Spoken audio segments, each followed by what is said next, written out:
লাগিয়ে থাকে। আসলে একটা বিশেষ শ্রেণীর জন্য হয়তো এখানে এই উন্নয়নটা আটকে ছিল।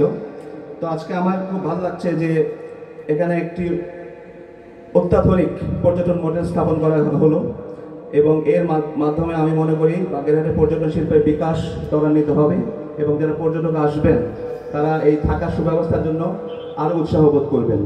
এই জন্য আমি বিশেষভাবে ধন্যবাদ জানাই সম্মানিত সচিব মহোদয়কে এবং সম্মানিত চেয়ারম্যান মহোদয়কে তাদের উদ্যোগের জন্য। পাশাপাশি তারা বাগেরহাট নিয়ে কতটুকু চিন্তা করেন, বাগেরহাট উন্নয়নের জন্য কীভাবে কাজ করেন, আমি তাদেরকেও বিশেষভাবে ধন্যবাদ জানাই। তারা এই সাথে সম্পৃক্ত ছিলেন।